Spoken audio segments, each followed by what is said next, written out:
दोस्तों, क्या आप भी उन जिज्ञासु लोगों में से हैं जो किसी कमाल के इंजीनियरिंग मावल को देखकर ये सोचने पर मजबूर हो जाते हैं कि इंजीनियर्स और साइंटिस्ट ने ये मुमकिन कैसे कर दिखाया। अगर हाँ, तो पानी पर बने ये शानदार पुल तो आपका ध्यान पक्का ही खींचते होंगे। कभी नदी पर तो कभी समुद्र के बीच कैसे सैकड़ों चैलेंजेस से पार पाकर इन नायाब विशालकाय पुलों को बनाया जाता है, जानेंगे मिलकर आज की इस खास वीडियो में। दोस्तों, हम सब ये तो जानते ही हैं कि पानी पर बने ये पुल हमारे जीवन का एक अहम हिस्सा है, क्योंकि अगर ये ब्रिज ना होते तो शायद कई गांव, कस्बे और शहर एक दूसरे से कटे ही रहते। इन ब्रिजेस की मदद से हम पानी के ऊपर से निकलकर अपना समय और ईंधन दोनों ही बचा लेते हैं। लेकिन इतना काम आने के अलावा दुनिया भर में चलती नदी पर बने ऐसे कई ब्रिजेस हैं जो मशहूर हैं, कुछ अपनी इंजीनियरिंग के लिए तो कुछ उनके आकार और कुछ अपनी हिस्टोरिकल इम्पोर्टेंस के चलते। इंजीनियरिंग डिजाइन के आधार पर पानी पर बनने वाले ये पुल कई तरह के हो सकते हैं।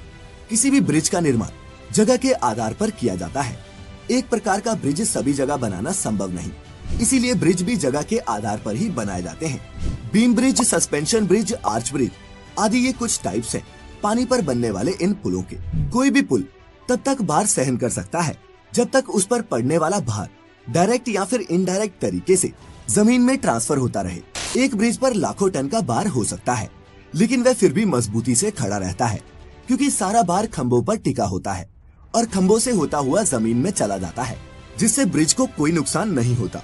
लेकिन दोस्तों, पानी पर बनने वाले किसी भी ब्रिज की सबसे बड़ी चुनौतियों में उसकी फाउंडेशन बनाना ही होता है, और पानी जितना गहरा हो ये चैलेंज भी उतना ही बड़ा होता है। फाउंडेशन मजबूत होना बहुत ज्यादा जरूरी है, क्योंकि आखिर ये पिलर्स ही तो होते हैं जिनके दम पर इस ब्रिज को स्थिर रखा जाता है। तो कैसे की जाती है इस फाउंडेशन को बनाने की शुरुआत, आइए समझते हैं। तेज बहाव वाले नदियों के ऊपर पिलर खड़ा करने के लिए इंजीनियर सबसे पहले एक स्ट्रक्चर बनाते हैं, और उसको बनाते समय पानी की अधिकतम और न्यूनतम गहराई, पानी के बहाव की गति, पानी के नीचे की मिट्टी, पुल का भार, पुल पर चलने वाले वाहनों का भार आदि बारीक से बारीक चीजों का हिसाब रखा जाता है।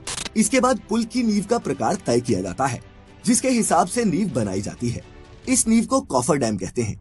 पिलर बनाने के तरीके के हिसाब से कभी कॉफर डैम का स्ट्रक्चर सर्कल में होता है तो कभी स्क्वायर में। अब सवाल ये है कि आखिर ये कॉफर डैम बनता कैसे है। कॉफर डैम को बनाने के लिए स्टील के लंबे लंबे पीसेस एक स्ट्रक्चर पर फिट किए जाते हैं, जिसमें इन्हें सर्कल या फिर एक स्क्वायर शेप दी जाती है, और जब ये बनकर तैयार हो जाते हैं तब इन्हें पानी के अंदर डाल दिया जाता है। दोस्तों, इस स्टील के स्ट्रक्चर को मशीन की मदद से धीरे धीरे पूरी एहतियात से पानी के अंदर डाला जाता है, ताकि ये उसमें अच्छी तरह से सेट हो जाए। इसके बाद मोटर और पंप के जरिए इस पूरे स्ट्रक्चर के अंदर के पानी को बाहर निकाल दिया जाता है, जिस वजह से यहाँ पर एक सूखी खाली जगह बन जाती है। इसी सूखी खाली जगह पर फिर पिलर बनाने का काम शुरू किया जाता है, जहाँ कई सारे वर्कर लगकर इस जगह पिलर बनाते हैं। हालांकि हर जगह इस तरह से काम नहीं किया जा सकता। अगर पानी बहुत गहरा हो तो ज्यादा गहरे पानी में ये कॉफर डैम बनाकर नहीं डाल सकते। जैसे समुद्र में बीम बनाने के लिए समुद्र के तल में सबसे पहले कोई ठोस जगह देखते हैं, उसकी गहराई मापते हैं। इसके बाद उस जगह पर बड़ी बड़ी मशीनों के द्वारा खड्डा किया जाता है, जैसे बोरवेल बनाते समय करते हैं। फिर उस बोरवेल में स्टील या फिर लोहे के मोटे पाइप डाले जाते हैं। फिर पाइप के अंदर का सारा पानी बाहर निकाला जाता है, जिसके बाद उस पाइप में सीमेंट और कंक्रीट का मिक्सचर भरा जाता है। जरूरत के हिसाब से एक से ज्यादा खंभे तैयार करके आपस में जोड़ भी सकते हैं, जिससे एक मजबूत खंभा तैयार हो जाता है। जैसे जैसे खंभे बनते जाते हैं वैसे वैसे उनके ऊपर रोड भी तैयार की जाती है। जब दो खंभे बनकर तैयार हो जाते हैं तब सबसे पहले बड़ी बड़ी मशीनों के द्वारा बड़े बड़े उन खंभों को जोड़ा जाता है, और ये सीमेंट कंक्रीट के ब्लॉक किसी दूसरी जगह पर तैयार होते हैं।